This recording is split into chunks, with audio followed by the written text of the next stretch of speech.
तो चलिए बड़ी खबर आपको श्री गंगानगर के अनूपगढ़ से दे रहे हैं, जहां पर गांव टूपी में रास्ता खुलवाने गए प्रशासन पर हमला हो गया है। स्थानीय पटवारी से हाथापाई की गई। हाथापाई में पटवारी के कपड़े भी फटे हैं और चोट भी लग गई है। सूचना मिलते ही सुरक्षा बल पहुंच चुका है। प्रशासनिक अमले पर हमले के आरोप में 5 गिरफ्तार किए गए हैं। सार्वजनिक रास्ता खुलवाने गया था प्रशासनिक अमला और इसी दौरान उन पर ये हमले की घटना हुई है। तस्वीरें आपको दिखा रहे हैं। ये कुछ बताया जा रहा है, वहां पर अधिकारियों पर हमला किया गया था। हालांकि कौन है, सभी की पहचान की जा रही है।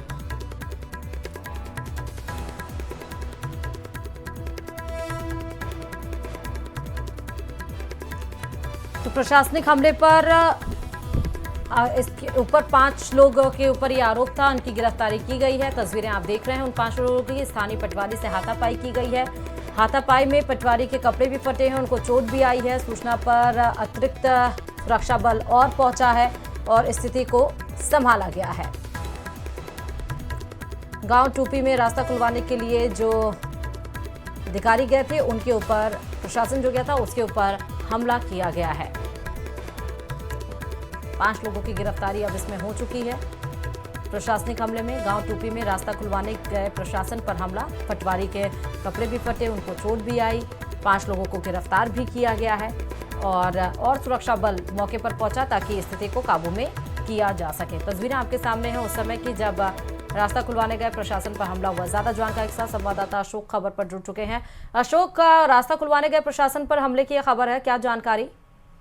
बिल्कुल श्रुति, देखिए ये सोमवार का ये पूरा मामला है जब प्रशासन में मौजूद तहसीलदार, पटवारी सहित अन्य राजस्व कार्मिकों के द्वारा अनूपगढ़ थाना क्षेत्र के गांव टूपी में एक 50 साल पुराने रास्ते को जब खुलवाने पहुंचे तो वहां पर ग्रामीणों के द्वारा विरोध किया गया। विरोध ही नहीं बल्कि उनके साथ अभद्रता करते हुए हाथापाई की, जिसमें पटवारी जो मौके पर मौजूद थे उनके कपड़े फट गए और उनको चोट भी पहुंची है। अतिरिक्त सुरक्षा बल भी मौके पर बुलाया गया ताकि विरोध कर रहे ग्रामीणों को काबू किया जा सके। जैसे अतिरिक्त सुरक्षा बल मौके पर पहुंचा तो ग्रामीण जो विरोध कर रहे थे, बाप बेटे और जो अन्य परिवार के सदस्य थे, उन सबको काबू किया गया और फिलहाल इस पूरे प्रकरण में नजर बनाए रखना। अशोक, बहुत शुक्रिया जानकारी के लिए। टोंक से बड़ी खबर है, वहां का रुख करेंगे। बीसलपुर बांध पूर्ण भराव के करीब पहुंचता हुआ नजर आ रहा है। 315.23 RL मीटर ये जल स्तर पहुंच गया है। मंत्री कन्हैयालाल चौधरी भी बीसलपुर बांध पहुंचेंगे। सुबह 10 बजे पूजन अर्चन के बाद बताया जा रहा है बांध के गेट खोले जाएंगे। जल संसाधन मंत्री सुरेश रावत भी उनके साथ मौजूद रहेंगे। तो बहाव क्षेत्र में आने वाले लोगों को बहाव क्षेत्र से दूर रहने की इस दौरान अपील है। और चलिए सीकर से बड़ी खबर आपको बता रहे हैं। खाटू श्याम जी से सालासर नया रूट अब तय किया गया है। परिवहन विभाग ने बसों के रूट तय कर लिए हैं। खाटू श्याम जी सालासर जाने वाले श्रद्धालुओं को अब बड़ी राहत मिलेगी। खाटू श्याम जी से सांगलिया धाम होते हुए पहुंचेंगे सालासर। 106 किलोमीटर का ये रूट तय किया गया है। जल्द ही इस पर बसें भी चलाई जाएंगी।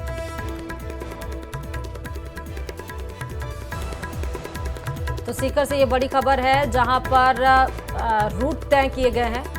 कितने मतलब सालासर, खाटू श्याम जी से सालासर तक एक नया रूट तय किया गया है। 106 किलोमीटर बताया जा रहा है जो रूट तय किया गया है। परिवहन विभाग ने तय किए गए रूट के लिए बसों की व्यवस्थाएं भी की है। इस समय संसद का मॉनसून सत्र भी चल रहा है। उपराष्ट्रपति राज्यसभा के सभापति होते हैं और सत्र के बीच में पद से इस्तीफा देने वाले धनखड़ पहले उपराष्ट्रपति बन चुके हैं। 2022 में जगदीप धनखड़ ने 14वें उपराष्ट्रपति के रूप में शपथ ली थी।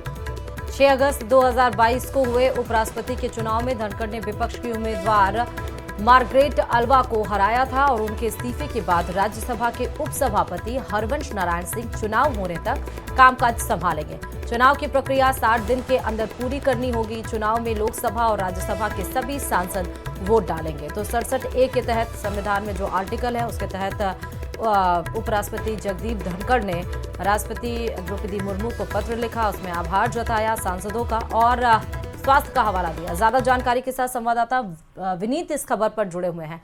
विनीत, उपराष्ट्रपति जगदीप धनखड़ ने इस्तीफा दिया जब मॉनसून का संसद सत्र का कल पहला दिन था। जी निश्चित तौर पर मैं आपको बताना चाहूंगा कि उपराष्ट्रपति में जगदीप धनखड़ का जो इस्तीफा हुआ है उसको लेकर के वे टाइमिंग को लेकर के भी जो है वो काफी चौंकाने वाला है, क्योंकि जब संसद के मानसून सत्र का पहला दिन था और जब वो उन्होंने इस्तीफा उसके पहले विपक्ष की ओर से लगातार यह कहा जा रहा है कि उन्होंने जब इस्तीफा दिया था उसके पहले वो लगातार मीटिंग कर रहे थे और जिस तरह से कई महत्वपूर्ण मामले जो है वो आने थे या बिल जो है वो डिस्कस होना था, उस पर उन्होंने विपक्षी सांसदों के साथ बात की थी। जयराम रमेश जो है वो लगातार कह रहे थे, विपक्ष की ओर से टाइमिंग को लेकर के भी सवाल खड़े किए जा रहे हैं। इसके साथ ही साथ मैं आपको बताना चाहूंगा कि उनके कार्यालय की ओर से, उनके ऑफिस की ओर से एक प्रेस रिलीज जो है वो जारी किया गया था जिसमें वह जयपुर जाने वाले थे और उसके कार्यक्रम के बारे में जानकारी दी गई थी।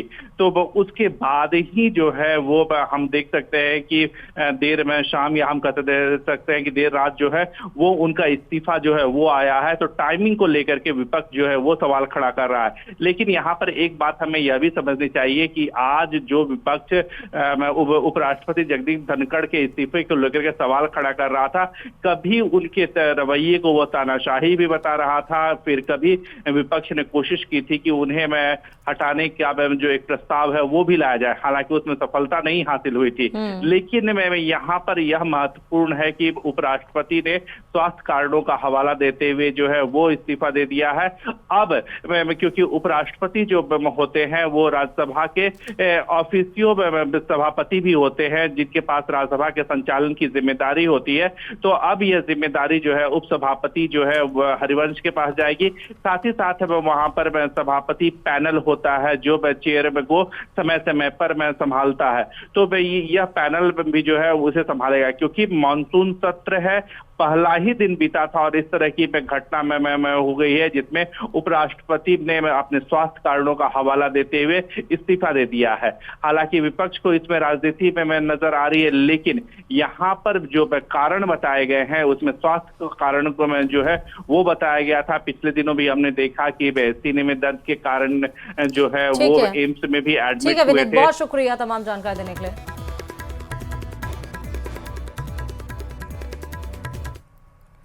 उपराष्ट्रपति जगदीप धनखड़ के इस्तीफे की खबर के बाद उनके पैतृक गांव झुंझुनू जिले के किठाना गांव के लोग स्तब्ध हैं।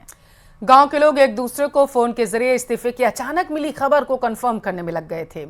बताया जा रहा है कि धनखड़ के भतीजे हरेंद्र धनखड़ ने बताया कि इस्तीफे की खबर के बाद न केवल किठाना गांव बल्कि आसपास के पड़ोस के गांवों से भी फोन आ रहे थे। उन्होंने बताया कि यह सच है कि इन दिनों उपराष्ट्रपति जगदीप धनखड़ की तबीयत नासाज चल रही और जिसे लेकर उनकी पत्नी डॉक्टर सुदेश धनखड़ काफी चिंतित थी। लेकिन इस्तीफा भी देंगे ऐसा कोई सोच नहीं सकता था, क्योंकि आपने देखा कल मॉनसून सत्र था। कल हालांकि जैसा हमेशा अनुमान लगाया जाता है कि सत्र की शुरुआत होगी और वो हंगामे की भेंट चढ़ेगी, वैसा ही हुआ। 12 बजे तक के लिए कार्यवाही स्थगित कर दी गई थी, लेकिन किसी को यह नहीं पता था कि अचानक से जगदीप धनखड़ इस्तीफा दे देंगे। माहौल तो देखो निराशा ही है, सबकी यही चर्चा हो रही है कि भी इस्तीफा दे दिया तो निराश ही है सारी। कि गांव में काम बहुत करवाया, गौशाला में हुआ है, स्कूल में भी बहुत हुआ है और गांव में मान लो सड़क है, कॉलेज हो गई, हॉस्पिटल हो गया, ये काम करवा रहे हैं। नहीं बस ये ही कि भी चाचा जी के वो थोड़ा सा हार्ट की दिक्कत थी तो वो उनको छोड़ के भी नहीं आते, ज्यादातर यूँ कि भाई अकेलों का नहीं छोड़ सकते, थोड़ी वो तबीयत तो नरम ही थी। अब तो देखो माहौल तो दुखी का ही है सबके, ये तो है सबको ही पता है कि निराशा ही है तो सब में। अभी हमारे को तो न्यूज से ही पता चला कि महामहिम उपराष्ट्रपति जगदीप जी ने इस्तीफा दे दिया। उसके बाद में गांव में बड़ी निराशा का माहौल है और आसपास के इलाके से भी फोन आ रहे हैं, बहुत ही लोगों में निराशा का माहौल है। सुदेश जी पिछले इस महीने के पहले वीक में आए थे गांव, 2-3 दिन रुके थे, तो उन्होंने बताया था कि भाई मार्च में जैसे उनके बाईपास वो हार्ट का ऑपरेशन का छल्ला डला था, फिर पिछले महीने उत्तराखंड भी प्रोग्राम में गए थे, वहां भी तबीयत बिगड़ गई थी। प्रदेश के न्यायिक कर्मचारियों का लंबे समय से लंबित कैडर पुनर्गठन का मुद्दा विकराल रूप लेता हुआ नजर आ रहा है और इसी मांग को लेकर प्रदेश भर के न्यायिक कर्मचारियों की हड़ताल जारी है, जिससे प्रदेश की अदालतों में कामकाज पूरी तरह से ठप हो गया है। देखिए पूरा मामला इस रिपोर्ट में।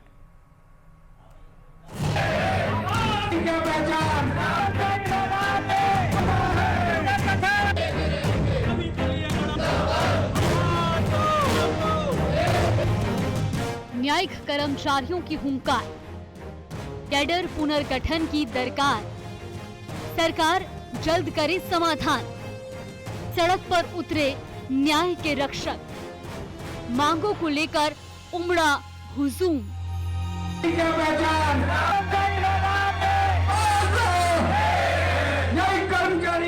राजस्थान में न्यायिक कर्मचारियों का हुजूम अब सड़क पर न्याय के लिए उतर गया है।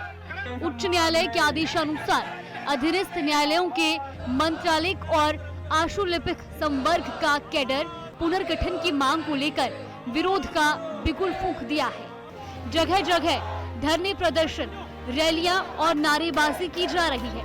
इसी कड़ी में भीलवाड़ा में जिला सेशन एवं न्यायालय परिसर में राजस्थान न्यायिक संघ के बैनर तले न्यायिक कर्मचारियों ने विरोध प्रदर्शन किया। इस दौरान उन्होंने जमकर नारेबाजी की और इस बीच संघ ने चेतावनी दी कि अगर मांगे नहीं मानी गई तो आंदोलन को और उग्र किया जाएगा।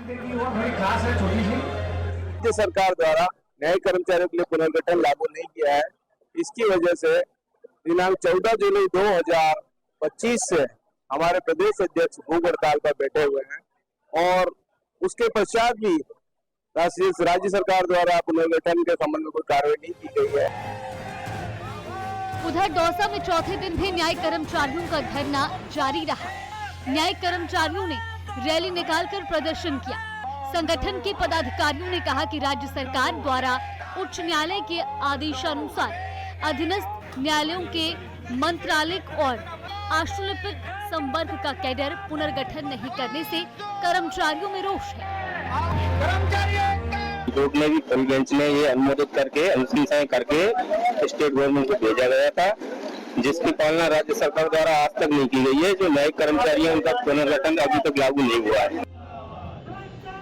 न्यायिक कर्मचारियों के धरने से जैसलमेर में भी न्यायिक व्यवस्था बुरी तरह से प्रभावित रही। न्यायिक कर्मचारियों ने सामूहिक अवकाश को लेकर न्यायालयों का कामकाज पूरी तरह ठप कर दिया। कर्मचारियों ने मांगे पूरी नहीं होने तक धरना जारी रखने की चेतावनी दी।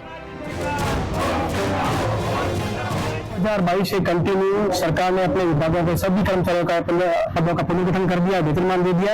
न्याय विभाग के कर्मचारी इससे वंचित है, तो हम कई पिछले 3 साल से उसका इंतजार भी कर रहे हैं। बड़ा धैर्य रखा, पैसेंस रखा और हमारे पदाधिकारी भी समय समय पर सरकार के अधिकारियों से मिलते रहे। दोनों आश्वासन दिया कर देंगे, लेकिन लंबा समय हो चुका है और हमारे धैर्य का जो बांध है वो भी टूट चुका है। बांसवाड़ा में भी न्यायिक कर्मचारी अनिश्चितकालीन धरने पर बैठे।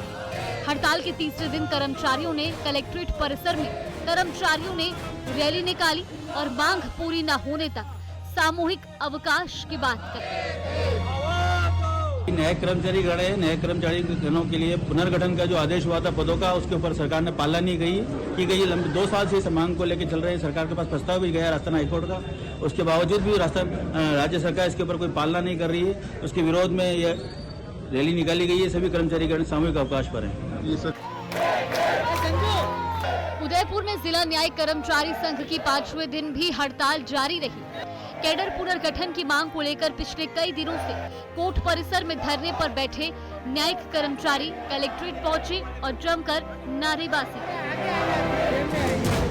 डीबी के द्वारा भी 6 मई 2023 को इसकी जजमेंट दे दिया गया था और उसके बाद गवर्नमेंट को भेज दिया गया था। उसके बावजूद गवर्नमेंट द्वारा मात्र ये लिंगर ऑन किया जा रहा है और केवल हम तो ये चाहते हैं जो सभी विभागों में पुनर्गठन हो चुका है और पुनर्गठन हमारे न्यायिक कर्मचारी संघ में भी न्यायिक कर्मचारियों को भी पुनर्गठन की मांग स्वीकार की जाकर और जल्दी इसे लागू करवाया जाए। बस हमारी मेन ये मांग है कि अब देखना होगा कि न्यायिक व्यवस्था को प्रभावित कर रहे इस बड़े मुद्दे पर सरकार कितनी गंभीरता से कदम उठाती है। Bureau report, news 18 Rajasthan.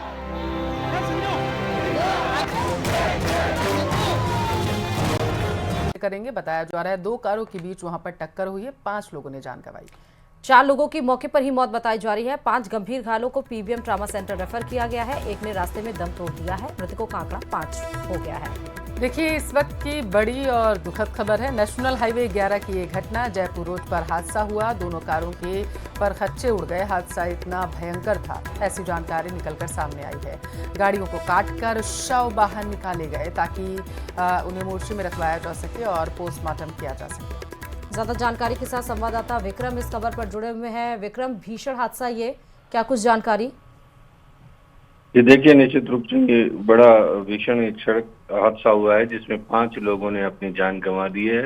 जो जानकारी मिली है उसके अनुसार जो 2 कारें थी, जिसमें एक कार में 5 लोग बैठे थे और एक कार में 4 लोग बैठे थे, और तेज गति से आपस में ही आमने सामने इनकी टक्कर हुई है और उसमें मौके पर ही एक कार में मौजूद 4 लोगों की मौत हो गई। वहीं एक जो घायल था उसे उपचार के लिए ले जाते समय मौत हो गई है, और बाकी जो लोग हैं वो गंभीर घायल हैं। उन्हें अस्पताल में यहाँ भर्ती करवा दिया गया है, बीकानेर के पीबीएम सेंटर, ट्रॉमा सेंटर में। और मृतकों की जो पहचान हुई है उनमें से एक मृतक करण जाखड़ है जो अभय सिंहपुरा का है, और दूसरा जो है दिनेश जाखड़ बीघा श्री डूंगरगढ़ का ही रहने वाला है, और एक तीसरा मृतक जो है मदन सारण, वो भी डूंगरगढ़ का ही रहने वाला है, और चौथा मनोज जाखड़ बताया जा रहा है वो भी डूंगरगढ़ का निवासी है। और इसमें से एक जो 5वां मृतक है वो सुरेंद्र है जो नापासर का रहने वाला बताया जा रहा है। यानी एक कार में ये नापासर के लोग मौजूद थे और एक में डूंगरगढ़ के लोग मौजूद थे।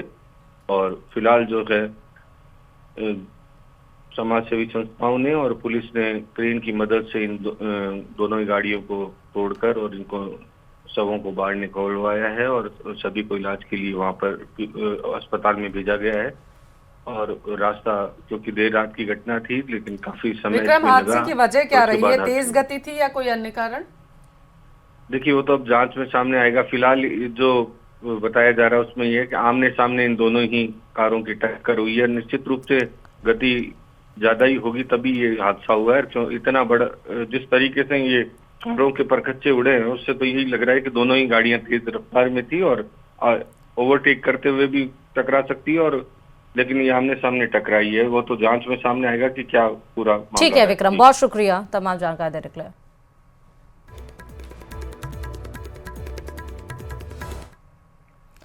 और चलिए अब बात जयपुर से बड़ी खबर की करते हैं। एसआई भर्ती परीक्षा 2021 को लेकर आज हाईकोर्ट में सुनवाई होनी है। हाईकोर्ट मामले में कोई फैसला सुना सकता है। अंतिम फैसला ये हो सकता है, ऐसी जानकारी। चयनित अभ्यर्थियों को उम्मीद है कोर्ट नियुक्ति को बरकरार रखेगा, जबकि याचिकाकर्ता भर्ती को रद्द करने की मांग पर लगातार अड़े हुए हैं। आपने देखा था सरकार की तरफ से भी अपना रुख स्पष्ट किया गया था, लेकिन इस सब के बीच जो आज सुनवाई होनी है इस पर सभी की नजरें टिकी हुई हैं। तो इस वक्त की बड़ी खबर जयपुर से आपको टेलीविजन स्क्रीन पर। याचिकाकर्ता भर्ती को रद्द करने की मांग कर रहे हैं, तो वहीं जो चयनित अभ्यर्थी हैं वो भी टकटकी लगाए इस वक्त हाईकोर्ट की तरफ देख रहे होंगे। देखना ये होगा कि हाईकोर्ट आज क्या फैसला इस पर सुनाता है। देखिए, कई दौर की बातचीत हो चुकी है हाईकोर्ट में और अभी किसी फैसले पर ये एसआई भर्ती 2021 पेपर नहीं पहुंचा है, लेकिन आज ये उम्मीद जताई जा सकती है कि हाई कोर्ट इस मामले में अंतिम फैसला ले सकता है। दोनों पक्षों की तरफ से, यानी कि 3 पक्ष, अगर हम सरकार का भी स्टैंड ले लें तो 3 पक्ष हो गए। सरकार के स्टैंड को भी हाई कोर्ट ने सुना। इधर जो अभ्यर्थी पास हो चुके हैं, जो जॉब कर रहे हैं, सफल अभ्यर्थी, उनके पक्ष को भी, उनकी दलीलों को भी सुना गया। जो इस एसआई भर्ती परीक्षा को रद्द करने की मांग कर रहे हैं उस तीसरे पक्ष को भी हाईकोर्ट ने सुना। अब भरसक संभवतः ये हो सकता है कि आज किसी अंतिम निर्णय पर हाईकोर्ट आ सके। हालांकि सरकार ने साफ तौर पर कहा था कि ये जल्दबाजी होगी, इस परीक्षा को रद्द नहीं किया जा सकता है, लेकिन हाई कोर्ट इतने दिनों से जो ये मामला चल रहा है, सुनवाई पे सुनवाई हर दिन हो रही है, तो ये देखना होगा कि क्या हाई कोर्ट अपना स्टैंड लेता है। हाई कोर्ट इस भर्ती परीक्षा को रद्द करता है या फिर नहीं रद्द करता है, या कोई और इसके इन दोनों के बीच में कोई और रास्ता हाई कोर्ट की तरफ से निकाला जाता है। चयनित अभ्यर्थियों को नियुक्ति बरकरार रखने की उम्मीद जताई जा रही है, जबकि याचिकाकर्ता भर्ती को रद्द करने की यहां पर मांग पर अड़े हैं। सीएम भजनलाल आज केकड़ी के दौरे पर रहेंगे। केकड़ी विधानसभा क्षेत्र के दौरे पर आज सूबे के मुखिया रहने वाले हैं, ऐसी जानकारी है। दोपहर 12:30 बजे जयपुर से केकड़ी के लिए रवाना होंगे। कृषि मंडी में विकास कार्यों का शिलान्यास करेंगे मुख्यमंत्री भजनलाल शर्मा। दोपहर बाद जयपुर लौटने का भी उनका कार्यक्रम है। तो सूबे के मुखिया का आज पूरे दिन का कार्यक्रम क्या रहने वाला है, इसको लेकर के जो सरसरी जानकारी निकलकर सामने आई है वो आप तक पहुंचा रहे हैं। 12:30 बजे जयपुर से केकड़ी के लिए रवाना होंगे और विकास कार्यों का शिलान्यास और लोकार्पण करते हुए नजर आएंगे। दोपहर बाद जयपुर वापस लौटने का उनका कार्यक्रम बताया जा रहा है। तो आज केकड़ी के लिए दिन बेहद महत्वपूर्ण है। सूबे के मुखिया केकड़ी में मौजूद रहेंगे। आज 12:30 बजे के आसपास से केकड़ी के लिए होंगे रवाना जयपुर से, ऐसी जानकारी निकलकर सामने आई। तो शिलान्यास लोकार्पण का कार्यक्रम है जिसमें शामिल होने शिरकत करने के लिए मुख्यमंत्री भजन लाल शर्मा केकड़ी के दौरे पर हैं।